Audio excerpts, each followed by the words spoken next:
Hello friends, welcome to my YouTube channel Hindi कथा कहानियाँ और हिंदी कथा साहित्य संचन में। आज मैं आपके लिए जो कहानी लेकर आई हूँ वो है मुंशी प्रेमचंद द्वारा लिखी हुई बहुत ही प्रसिद्ध कहानी पंच परमेश्वर। जुम्मन शेख और अलगू चौधरी में गाढ़ी मित्रता थी। सांझे में खेती होती थी, कुछ लेन देन में भी साझा था। एक को दूसरे पर अटल विश्वास था। जुम्मन जब हज करने गए थे तब अपना घर अलगू को सौंप गए थे और अलगू जब कभी बाहर जाते तो जुम्मन पर अपना घर छोड़ देते थे। उनमें न खाने पीने का व्यवहार था, न धर्म का नाता, केवल विचार मिलते थे। मित्रता का मूल मंत्र भी यही है। इस मित्रता का जन्म उसी समय हुआ जब दोनों मित्र बालक ही थे। जुम्मन के पूज्य पिता जुमराती उन्हें शिक्षा प्रदान करते थे। अलगू ने गुरुजी की बहुत सेवा की थी, खूब प्याले धोए।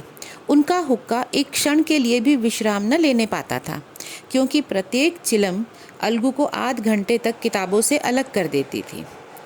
अलगू के पिता पुराने विचारों के मनुष्य थे। उन्हें शिक्षा की अपेक्षा गुरु की सेवा शुश्रूषा पर अधिक विश्वास था। वह कहते थे कि विद्या पढ़ने से नहीं आती, जो कुछ होता है गुरु के आशीर्वाद से।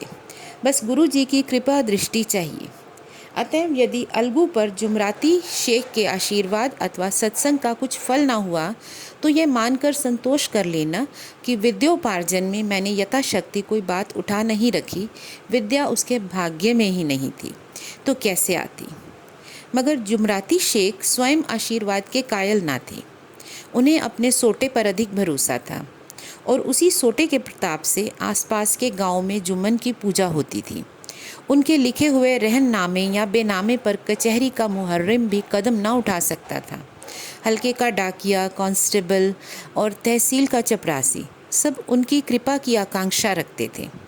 अतएव अलगू का मान उनके धन के कारण था, तो जुम्मन शेख अपनी अनमोल विद्या से ही सबके आदर पात्र बने थे। जुम्मन शेख की एक बूढ़ी खाला अर्थात मौसी थी। उसके पास कुछ थोड़ी सी मिल्कियत थी, किंतु उनके निकट संबंधियों में कोई न था। जुम्मन ने लंबे चौड़े वादे करके वह मिल्कियत अपने नाम लिखवा ली थी। जब तक दान पत्र की रजिस्ट्री ना हुई थी तब तक खाला जान का खूब आदर सत्कार किया गया। उन्हें खूब स्वादिष्ट पदार्थ खिलाए गए। हलवे पुलाव की वर्षा सी की गई, पर रजिस्ट्री की मोहर ने इन खातिरदारियों पर भी मानो मुहर लगा दी। जुम्मन की पत्नी करीमन रोटियों के साथ कुछ कड़वी बातों के कुछ तेज तीखे सालन भी देने लगी। जुम्मन शेख भी निठुर हो गए। अब बेचारी खाला जान को प्रातः नित्य ही ऐसी बातें सुनने पड़ती थी। बुढ़िया न जाने कब तक जिएगी। 2-3 बीघे ऊसर क्या दे दिया, मानो मोल ले लिया है। बघारी दाल के बिना रोटियां नहीं उतरती। जितना रुपया इसके पेट में झोंक चुके उतने से तो अब तक गांव मोल ले लेते। कुछ दिन खाला जान ने सुना और सहा, पर जब ना सहा गया तब जुम्मन से शिकायत की। जुम्मन ने स्थानीय कर्मचारी गृह स्वामी के प्रबंध में दखलंदाजी करना उचित न समझा। कुछ दिन तक तो यूं ही रोध होकर काम चलता रहा। अंत में एक खाला ने एक दिन जुम्मन से कहा, बेटा तुम्हारे साथ मेरा निर्वाणा होगा, तुम मुझे रुपए दे दिया करो, मैं अपना पका खा लूँगी। जुम्मन ने धृष्टता से उत्तर दिया, रुपए क्या यहाँ फलते हैं? खाला ने नम्रता से कहा, मुझे कुछ रूखा सूखा चाहिए भी नहीं। जुम्मन ने गंभीर स्वर में उत्तर दिया, तो कोई यह थोड़े ही समझा था कि तू मौत से लड़कर आई हो। खाला बिगड़ गई। उन्होंने पंचायत करने की धमकी दी। जुम्मन हंसे, जिस तरह कोई शिकारी हिरन को जाली की तरफ जाते देख मन ही मन हंसता है। वह बोले, हाँ हाँ ज़रूर पंचायत करो, फैसला हो जाएगा। मुझे भी यह रात दिन की खटखट पसंद नहीं। पंचायत में किसकी जीत होगी, इस विषय में जुम्मन को कुछ भी संदेह न था। आसपास के गांव में ऐसा कौन था जो उनके अनुग्रहों का ऋणी ना हो? ऐसा कौन था जो उनको शत्रु बनाने का साहस कर सके? किसमें इतना बल था जो उसका सामना कर सके? आसमान के फरिश्ते तो पंचायत करने आवेंगे नहीं। इसके बाद कई दिन तक बूढ़ी खाला हाथ में एक लकड़ी लिए आसपास के गाँव में दौड़ती रही। कमर झुककर कमान हो गई थी। एक एक पग चलना दूभर था, मगर अब बात आन पर आ पड़ी थी। उसका निर्णय करना ज़रूरी था। बिरला ही कोई आदमी होगा जिसके सामने बुढ़िया ने दुख के आंसू ना बहाए हों। किसी ने तो यूं ही ऊपरी मन से हूँ हाँ करके टाल दिया और किसी ने अन्याय पर ज़माने को गालियाँ दी। कहा कब्र में पाँव लटके हुए हैं, आज मरे कल दूसरा दिन, पर हवस नहीं मानती। अब तुम्हें क्या चाहिए? रोटी खाओ और अल्लाह का नाम लो। तुम्हें अब खेती बाड़ी से क्या काम है? कुछ ऐसे सज्जन भी थे जिन्हें हास्य रस का रसास्वादन का अच्छा अवसर मिला। झुकी हुई कमर, पोपला मुंह, सनके से बाल, इतनी सामग्री एकत्र हो तो हंसी क्यों ना आवे। ऐसे न्याय प्रिय, दयालु, दीन वत्सल पुरुष बहुत कम थे जिन्होंने इस अबला के दुखड़े को गौर से सुना हो और सांत्वना दी हो। चारों ओर से घूम घाम कर बेचारी अलगू चौधरी के पास आई, लाठी पटक दी और दम लेकर बोली, बेटा तुम भी दम भर के लिए मेरी पंचायत में चले आना। अलगू ने कहा, मुझे बुलाकर क्या करोगी? कई गांव के आदमी तो आवेंगे ही। खाला ने जवाब दिया, अपनी विपदा तो सबके आगे रुआई, अब आने ना आने का अख्तियार उनको है। फिर अलगू ने कहा, यूँ आने को तो आ जाऊंगा मगर पंचायत में मुंह न खोलूँगा। खाला ने कहा, क्यों बेटा? अलगू ने कहा, अब इसका क्या जवाब दूँ? अपनी खुशी। जुम्मन मेरा पुराना मित्र है, उससे बिगाड़ नहीं कर सकता। फिर खाला ने कहा, बेटा बिगाड़ के डर से ईमान की बात ना कहोगे?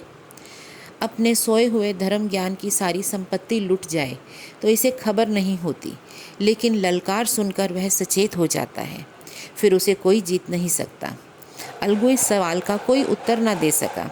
उसके हृदय में ये शब्द गूंज रहे थे, क्या बिगाड़ के डर से ईमान की बात ना कहोगे? संध्या समय एक पेड़ के नीचे पंचायत बैठी। शेख जुम्मन ने पहले ही फर्श बिछा रखा था। उन्होंने पान, इलायची, हुक्के, तंबाकू आदि का प्रबंध भी किया था। हाँ, अलबत्ता वह स्वयं अलगू चौधरी से जरा दूर बैठे। जब पंचायत में कोई आ जाता है तब दबे हुए सलाम से उसका स्वागत करते थे। जब सूर्य अस्त हो गया और चिड़ियों की कलरव युक्त पंचायत पेड़ों पर बैठी, तब यहाँ भी पंचायत शुरू हुई। फर्श की एक एक उंगल ज़मीन भर गई, पर अधिकांश दर्शक ही थे। निमंत्रित महाशयों में से केवल वे ही लोग पधारे थे जिन्हें जुम्मन ने अपनी कुछ कसर निकालनी थी। एक कोने में आग सुलग रही थी। नाई ताबड़तोड़ चिलम भर रहा था। यह निर्णय करना असंभव था कि सुलगे हुए उपलों से अधिक धुआं निकलता है या चिलम के दमों से। लड़के इधर उधर दौड़ रहे थे, कोई आपस में गाली गलौज करते और रोते थे। चारों ओर कोलाहल मच रहा था। गांव के कुत्ते इस जमाव को भोज समझकर झुंड के झुंड जमा हो गए। पंच बैठ गए तो बूढ़ी खाला ने उनसे विनती की, पंचों, आज 3 साल हुए मैंने अपनी सारी जायदाद अपने भांजे जुम्मन के नाम लिख दी थी। इसे आप लोग जानते ही होंगे। जुम्मन ने ताहयात रोटी कपड़ा देना कबूल किया। साल भर तो मैंने इसके साथ रोध होकर काटा, पर अब रात दिन का रोना नहीं सहा जाता। मुझे ना पेट की रोटी मिलती है न तन का कपड़ा। बेकस बेवा हूँ, कचहरी दरबार नहीं कर सकती। तुम्हारे सिवा और किसको अपना दुख सुनाऊं? तुम लोग जो राह निकाल दो उसी राह पर चलो। अगर मुझ में कोई ऐब देखो तो मेरे मुंह पर थप्पड़ मारो।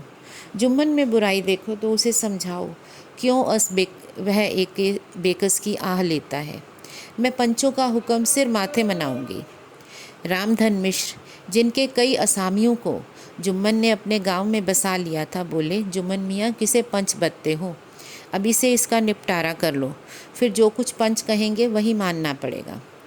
जुम्मन को इस समय सदस्यों में विशेषकर वे ही लोग दिख पड़े जिनसे किसी न किसी कारण उनका वैमनस्य था। जुम्मन बोले, पंचों का हुक्म अल्लाह का हुक्म है। खाला जान जिसे चाहे उसे बदे, मुझे कोई उज्र नहीं। खाला ने चिल्ला कर कहा, अरे अल्लाह के बंदे, पंचों का नाम क्यों नहीं बता देता? कुछ मुझे भी तो मालूम हो। जुम्मन ने क्रोध से कहा, इस समय मेरा मुंह न खुलवाओ। तुम्हारी बन पड़ी है, जिसे चाहो पंच बदो। खाला जान जुम्मन के आक्षेप को समझ गई। वह बोली, बेटा खुदा से डरो। पंच ना किसी के दोस्त होते हैं ना किसी के दुश्मन। कैसी बात कहते हो? अगर तुम्हारा किसी पर विश्वास ना हो तो जाने दो। अलगू चौधरी को तो मानते हो, लो उसी को सरपंच बदती हूँ। जुम्मन शेख आनंद से फूल उठे, किंतु भावों को छिपाकर बोले, अलगू ही सही, मेरे लिए जैसे रामधन वैसे अलगू। अलगू इस झमेले में फंसना नहीं चाहते थे। वे कन्नी काटने लगे, बोले, खाला तुम जानती हो मेरी जुम्मन से गाढ़ी दोस्ती है। खाला ने गंभीर स्वर में कहा, बेटा, दोस्ती के लिए कोई अपना ईमान नहीं बेचता। पंच के दिल में खुदा बसता है। पंचों के मुंह से जो बात निकलती है वह खुदा की तरफ से निकलती है। अलगू चौधरी सरपंच हुए। रामधन मिश्र और जुम्मन के दूसरे विरोधियों ने बुढ़िया को जम के कोसा। अलगू चौधरी बोले, शेख जुम्मन, हम और तुम पुराने दोस्त हैं। जब काम पड़ा तुमने हमारी मदद की है और हम भी जो कुछ बन पड़ा तुम्हारी सेवा करते रहे हैं, मगर इस समय तुम और बूढ़ी खाला दोनों हमारी निगाह में बराबर हो। तुमको पंचों से जो कुछ अर्ज करनी है करो। जुम्मन को पूरा विश्वास था, अब बाजी मेरी है। अलग यह सब दिखावे की अलगू बातें कर रहा है, अतएव शांत चित्त होकर बोले, पंचों, 3 साल हुए खाला जान ने अपनी जायदाद मेरे नाम हिब्बा करती थी। मैंने उन्हें ताहयात खाना कपड़ा देना कबूल किया था। खुदा गवाह है, आज तक मैंने खाला जान को कोई तकलीफ़ नहीं दी। मैं उन्हें अपनी माँ के समान समझता हूँ। उनकी खिदमत करना मेरा फ़र्ज़ है, मगर औरतों में ज़रा अनबन रहती है, इसमें मेरा क्या बस है। खाला जान मुझसे माहवार खर्च अलग मांगती हैं। जायदाद जितनी है वह पंचों से छिपी नहीं, उससे इतना मुनाफा नहीं होता कि माहवार खर्च दे सकूं। इसके अलावा हिब्बा नामे में माहवार खर्च का कोई जिक्र नहीं तो मैं भूल कर भी इस झमेले में ना पड़ता। मुझे बस यही कहना है, आइंदा पंचों से अख्तियार है, जो चाहे फैसला करें। अलगू चौधरी को हमेशा कचहरी से काम पड़ता था, अतएव वह पूरा कानूनी आदमी था। उसने जुम्मन से जिरह शुरू की। एक एक प्रश्न जुम्मन के हृदय पर हथौड़ी की चोट की तरह पड़ता था। रामधन मिश्र इन प्रश्नों पर मुग्ध हुए जाते थे। जुम्मन चकित थे कि अलगू को क्या हो गया। अभी तो यह अलगू मेरे पास बैठा हुआ कैसी कैसी बातें कर रहा था, इतनी ही देर में ऐसी काया पलट हो गई कि मेरी जड़ें खोदने पर तुला हुआ है। ना मालूम कब की कसर यह निकाल रहा है। क्या इतने दिनों की दोस्ती कुछ भी काम ना आवेगी। जुम्मन शेख तो इसी संकल्प विकल्प में पड़े हुए थे कि इतने में अलगू ने फैसला सुनाया। जुम्मन शेख, पंचों ने इस मामले पर विचार किया। उन्हें यह नीति संगत मालूम होता है कि खाला जान को माहवार खर्च दिया जाए। हमारा विचार है कि खाला की जायदाद से इतना मुनाफा अवश्य होता है कि उन्हें माहवार खर्च दिया जाए। बस यही हमारा फैसला है। अगर जुम्मन को खर्च देना मंजूर ना हो तो हिब्बानामा रद्द किया जाए। यह फैसला सुनते ही जुम्मन सन्नाटे में आ गए। जो अपना मित्र हो वह शत्रु सा व्यवहार करे और गले पर छुरी फिरे। ऐसे समय में हेर फेर के सिवा और क्या कहें। जिस पर पूरा भरोसा था उसने समय रहने पर धोखा दिया। ऐसे ही अवसरों पर झूठे सच्चे मित्रों की परीक्षा की जाती है। यही कलयुग की दोस्ती है। अगर लोग ऐसे कपटी धोखेबाज न होते तो देश में आपत्तियों का प्रकोप न होता। यह हैजा, प्लेग आदि व्याधियाँ दुष्कर्मों का ही दंड है। मगर रामधन मिश्र और अन्य पंच अलगू चौधरी की इस नीति परायणता की प्रशंसा जी खोल कर रहे थे। वे कह रहे थे, इसका नाम पंचायत है। दूध का दूध और पानी का पानी कर दिया। दोस्ती दोस्ती की जगह है, किंतु धर्म का पालन करना मुख्य है। ऐसे ही सत्यवादियों के बल पर पृथ्वी ठहरी है, नहीं तो कब की रसातल को चली जाती। ऐसे फैसले ने अलगू और जुम्मन की दोस्ती की जड़ हिला दी। अब वे साथ साथ बातें करते नहीं दिखाई देते। इतना पुराना मित्रता रूपी वृक्ष सत्य का एक झोंका भी न सह सका। सचमुच वह बालू की ही ज़मीन पर खड़ा था। उनमें अब शिष्टाचार का अधिक व्यवहार होने लगा। एक दूसरे की आवभगत ज़्यादा करने लगे। वे मिलते जुलते थे, मगर उसी तरह जैसे तलवार से ढाल मिलती है। जुम्मन के चित्त में मित्र की कुटिलता आठों पहर खटका रहती थी। उसे हर घड़ी यही चिंता रहती थी, किसी तरह बदला लेने का अवसर मिले। अच्छे कामों की सिद्धि में भले देर लग जाए, पर बुरे कामों की सिद्धि में यह देर नहीं होती। जुम्मन को भी बदला लेने का अवसर जल्दी ही मिला। पिछले साल अलगू चौधरी बटेसर से बैलों की एक अच्छी गोई मोल लाए थे। बैल पचाही जाति के सुंदर बड़े बड़े सींगों वाले थे। महीनों तक आसपास के गांव के लोग दर्शन करते रहे। दैव योग से जुम्मन की पंचायत के 1 महीने के बाद इस जोड़ी का एक बैल मर गया। जुम्मन ने दोस्तों से कहा, यह दगाबाजी की सज़ा है। इंसान सब्र भले ही कर जाए, पर खुदा नेक बद सब देखता है। अलगू को संदेह हुआ कि जुम्मन ने बैल को विष दिला दिया है। चौधराइन ने भी जुम्मन पर ही इस दुर्घटना का दोषारोपण किया। उसने कहा, जुम्मन ने ही कुछ करकरा दिया है। चौधराइन और करीमन में इस विषय पर एक दिन खूब ही वाद विवाद हुआ। दोनों देवियों ने शब्द बाहुल्य की नदी बहा दी। व्यंग्य, व्यक्तोत्वी, अन्योक्ति और उपमा आदि अलंकारों में बातें हुई। जुम्मन ने किसी तरह शांति स्थापित की। उन्होंने अपनी पत्नी को डांट डपट कर समझा दिया। वह उसे रणभूमि से हटाकर ले भी गए। उधर अलगू चौधरी ने समझाने बुझाने का कार्य अपने तर्कपूर्ण सोंटे से किया। पर अब अकेला बैल किस काम का? इसका जोड़ बहुत ढूंढा गया पर ना मिला। अतः यह सलाह ठहरी कि इसे बेच दिया जाए। गांव में एक समझू साहू थे। वे इक्का गाड़ी हाँकते थे। गांव से गुड़ घी लाद कर मंडी ले जाते, मंडी से तेल नमक भर लाते और गांव में बेचते। इस बैल पर उनका मन लहराया। उन्होंने सोचा यह बैल हाथ लगे तो दिन भर में बेखटके 3 खेप हो। आजकल तो एक ही खेप में लाले पड़े रहते हैं।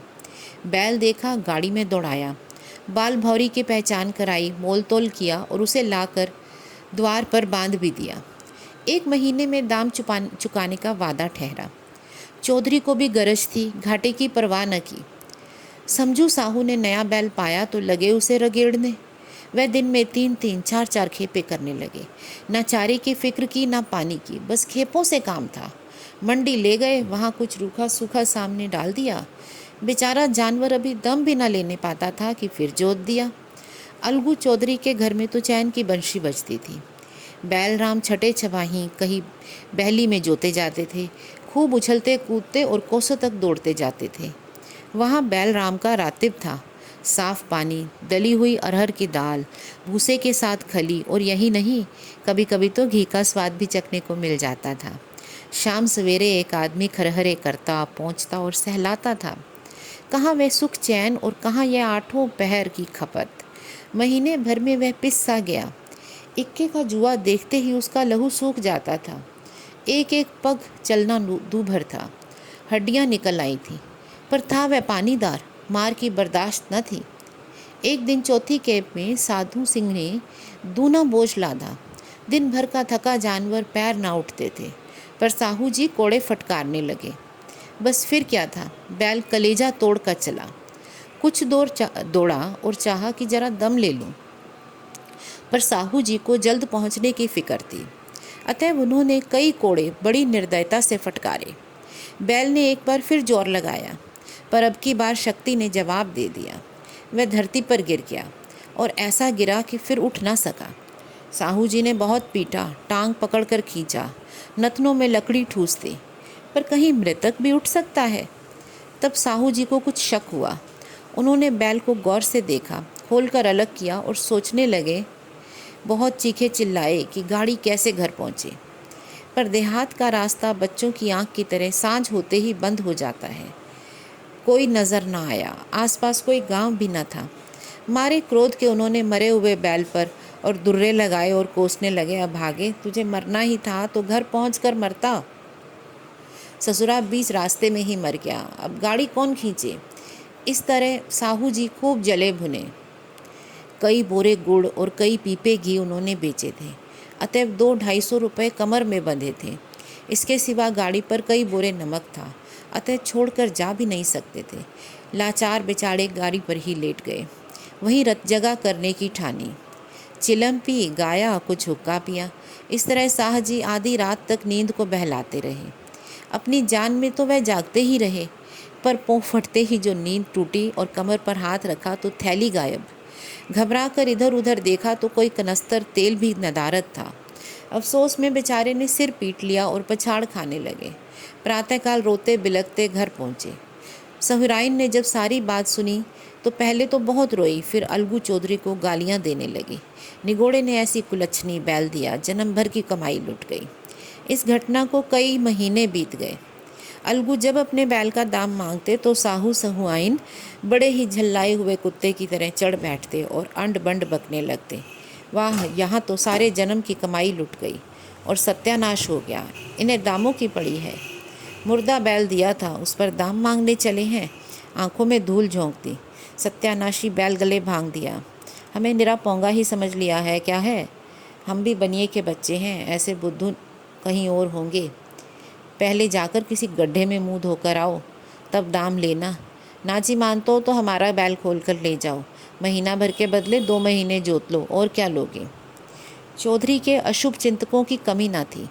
ऐसे अवसरों पर वे भी एकत्र हो जाते और साहू जी के बराने की पुष्टि करते, परंतु 150 रुपये से इस तरह से हाथ धो लेना आसान ना था। एक बार वह भी गर्म हो उठे। साहू जी बिगड़कर लाठी ढूंढने घर चले गए। तब सहुआइन ने मैदान लिया। प्रश्नोत्तर होते होते हाथापाई की नौबत आ गई। सहुआइन ने घर में घुसकर किवाड़ बंद कर लिए। शोरगुल सुनकर गांव के भले मानस घर से निकले। वे परामर्श देने लगे, इस तरह काम न चलेगा, पंचायत कर लो, कुछ तय हो जाए उसे स्वीकार कर लो। साहू जी राजी हो गए। अलगू ने भी हामी भर ली। पंचायत की तैयारियां होने लगी। दोनों पक्षों ने अपने अपने दल बनाने शुरू किए। इसके तीसरे दिन उसी वृक्ष के नीचे पंचायत बैठी। वही संध्या का समय था। खेतों में कौवे पंचायत कर रहे थे। विवादग्रस्त विषय यह था कि मटर की फलियों पर उनका स्वत्व है या नहीं, और जब तक यह प्रश्न हल ना हो जाए तब तक वे रखवाले की पुकार पर अपनी अप्रसन्नता प्रकट करना आवश्यक समझते थे। पेड़ की डालियों पर बैठी शुक मंडली में यह प्रश्न छिड़ा हुआ था कि मनुष्यों को उन्हें बेसुरोबत कहने का क्या अधिकार है, जब उन्हें स्वयं अपने मित्रों से दगा करने में भी संकोच नहीं होता। पंचायत बैठ गई तो रामधन मिश्र ने कहा, अब देरी क्या है, पंचों का चुनाव हो जाना चाहिए। बोलो चौधरी, किस किस को पंच बदते हो। अलगू ने दीन भाव से कहा, समझू साधु ही चुन लें। समझू खड़े हुए और कड़क कर बोले, मेरी ओर से जुम्मन शेख। जुम्मन का नाम सुनते ही अलगू चौधरी का क्रेता कलेजा धक धक करने लगा, मानो किसी ने अचानक थप्पड़ मार दिया हो। रामधन अलगू के मित्र थे। वह बात को ताड़ गए। पूछा, क्यों चौधरी, तुम्हें कोई उज्र तो नहीं। चौधरी ने निराश होकर कहा, नहीं, मुझे क्या उज्र होगा। अपने उत्तरदायित्व का ज्ञान बहुधा हमारे संकुचित विचारों का सुधारक होता है। जब हम राह भूलकर भटकने लगते हैं तब यही ज्ञान हमारा विश्वसनीय पथ प्रदर्शक बन जाता है। पत्र संपादक अपनी शांति कुटी में बैठा हुआ कितनी धृष्टता और स्वतंत्रता के साथ अपनी प्रबल लेखनी से मंत्रिमंडल पर आक्रमण करता है, परंतु ऐसे अवसर आते हैं जब वह स्वयं मंत्रिमंडल में सम्मिलित होता है। मंडल के भवन में पग धरते ही उसकी लेखनी कितनी मर्मज, कितनी विचारशील, कितनी न्यायपरायण हो जाती है। इसका कारण उत्तरदायित्व का ज्ञान है। नवयुवक युवावस्था में कितना उद्यम रहता है। माता पिता उसकी ओर से कितने चिंतित रहते हैं। वे उसे कुल कलंक समझते हैं, परंतु थोड़े ही समय में परिवार का बोझ सिर पर पड़ते ही वह अव्यवस्थित चित्त उन्मत्त युवक कितना धैर्यशील, कितना शांत चित्त हो जाता है। यह भी उत्तरदायित्व के ज्ञान का फल है। जुम्मन शेख के मन में भी सरपंच का उच्च स्थान ग्रहण करते ही अपनी जिम्मेदारी का भाव पैदा हुआ। उसने सोचा, मैं इस वक्त न्याय और धर्म के सर्वोच्च आसन पर बैठा हूँ। मेरे मुंह से इस समय जो कुछ निकलेगा वह देववाणी के सदृश है, और देववाणी में मेरे मनोविकारों का कदापि समावेश न होना चाहिए। मुझे सत्य से ज्यों भर भी टलना उचित नहीं। पंचों ने दोनों पक्षों से सवाल जवाब करने शुरू किए। बहुत देर तक दोनों दल अपने अपने पक्ष का समर्थन करते रहे। इस विषय में तो सब सहमत थे कि अलगू को बैल का मूल्य मिलना चाहिए, परंतु समझू महाशय इस कारण रियायत चाहते थे कि बैल के मर जाने से हानि हुई है। इसके प्रतिकूल 2 सभ्य मूल के अतिरिक्त समझू को दंड भी देना चाहते थे, जिससे फिर कभी भी पशुओं के साथ उसकी ऐसी निर्दयता करने की साहस ना हो। अंत में जुम्मन ने फैसला सुनाया, अलगू चौधरी और समझू साहू, पंचों ने तुम्हारे मामले पर अच्छी तरह विचार किया। समझू को उचित है कि वह बैल का पूरा दाम दे। जिस वक्त उन्होंने बैल लिया उसे कोई बीमारी ना थी। अगर उसी समय दाम दे दिए जाते तो आज समझू उसे फेर लेने का आग्रह ना करते। बैल की मृत्यु केवल इस कारण से हुई है कि उससे कठिन परिश्रम लिया गया और उसके दाने चारे का प्रबंध न किया गया। रामधन मिश्र बोले, समझू ने बैल को जानबूझकर मारा है, अतः उसे दंड मिलना चाहिए। जुम्मन बोले, यह दूसरा सवाल है, हमको इससे कोई मतलब नहीं। झगड़ू साहू ने कहा, समझू के साथ कुछ रियायत होनी चाहिए। जुम्मन बोले, यह अलगू चौधरी की इच्छा पर निर्भर है। यह रियायत करे तो उनकी भलमनसी। अलगू चौधरी फूले ना समाये, उठ खड़े हुए और जोर जोर से बोले, पंच परमेश्वर की जय। चारों ओर से प्रतिध्वनि हुई, पंच परमेश्वर की जय। यह मनुष्य का काम नहीं, पंच में परमेश्वर वास करते हैं। यह उन्हीं की महिमा है। पंच के सामने खोटे को कौन खड़ा कर सकता है। थोड़ी देर बाद जुम्मन अलगू के पास आए और उसके गले लिपट कर बोले, भैया, जब से तुमने मेरी पंचायत की तब से मैं तुम्हारा प्राणघातक शत्रु बन गया था। पर आज मुझे ज्ञात हुआ, पंच के पद पर बैठकर ना कोई किसी का दोस्त होता है न दुश्मन। न्याय के सिवा उसे और कुछ नहीं सूझता। आज मुझे विश्वास हो गया कि पंच की जुबान से खुदा बोलता है। अलगू रोने लगे और इस पानी से दोनों के दिलों का मैल धुल गया। मुरझाई हुई मित्रता की लता फिर से हरी हो गई। दोस्तों, इस कहानी में भी मानव के उचित मूल्यों, मानवता के मूल्यों पर प्रकाश डाला गया है कि किस तरह दो दोस्तों की दोस्ती, बचपन की दोस्ती खत्म हो जाती है क्योंकि एक दोस्त को लगता है कि इसने मेरा साथ नहीं दिया। लेकिन जब हम किसी भी उच्च पद पर बैठते हैं तो हमें उस पद की गरिमा का ध्यान रखना होता है और हमें उसी के अनुसार ही निर्णय लेना होता है, जैसा कि इस समय अलगू चौधरी ने किया और जुम्मन भी जब पंच परमेश्वर के पद पर बैठा तो उसने अपनी दुश्मनी का बदला नहीं निकाला, बल्कि उसने सही और गलत का निर्णय लिया। दोस्तों, यही वो कहानियाँ हैं जो हमें और हमारे बच्चों को सही शिक्षा देती हैं कि किस तरह से हमें सही गलत का भेद करना चाहिए और हमें अपनी प्रतिष्ठा की गरिमा का ध्यान रखना चाहिए। जिस पद पर हम काम करते हैं हमें उसका मान रखना चाहिए, उसका सम्मान करना चाहिए। आज के समय में क्योंकि हमारे बच्चे, हमारी आने वाली पीढ़ी इस ज्ञान की गंगा से दूर हो गई है, आज हम दोस्तों क्या देखते हैं, किस तरह की कहानियाँ, किस तरह के सीरियल्स हम देखते हैं। जो हम देखते हैं, जो हम सुनते हैं, उसकी छाप हम पर बन ही जाती है। वो कहते हैं ना कि जब हम एक पत्थर पर भी पानी की बूंद बार बार गिराते हैं तो उस बूंद का असर होने लगता है। तो जो हमारा कथा साहित्य है, जिसने हमें नेकी और बदी में, सही और गलत में, उचित और अनुचित में अंतर करना सिखाया, जिसने हमें मेहनत, स्वाभिमान और सत्यता का पाठ पढ़ाया, जब हम इस साहित्य से दूर हो जाते हैं तो हम मानव मूल्यों से भी दूर हो जाते हैं। मेरा एक छोटा सा प्रयास है कि इस कहानी के जरिए उन लोगों को भी इन कहानियों को सुनने का मौका मिले जिनके पास शायद पढ़ने का समय नहीं है, या वो हिंदी कथा से दूर हो चुके हैं, हिंदी साहित्य से दूर हो चुके हैं। तो अगर इसको सुनकर उनको हिंदी साहित्य में जरा सा भी उनका साहित्य के प्रति प्रेम उत्पन्न होता है तो मुझे सब लगेगा कि मेरी छोटी सी कोशिश सफल हुई है।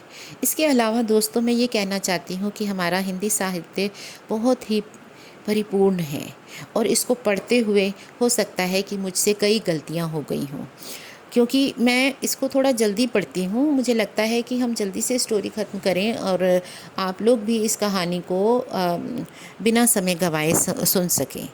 तो जल्दी पढ़ने में या वैसे भी मेरे से अनेकों गलतियां हो जाती हैं और मैं आशा करती हूँ कि आप मुझे अपनी एक छोटी सी बहन मानकर मुझे मेरी गलतियों के लिए माफ़ करेंगे और हो सकता है मैं अपनी कोशिश में सफल हूँ और ईश्वर मुझे सही पढ़ने की क्षमता भी बख्शे। धन्यवाद।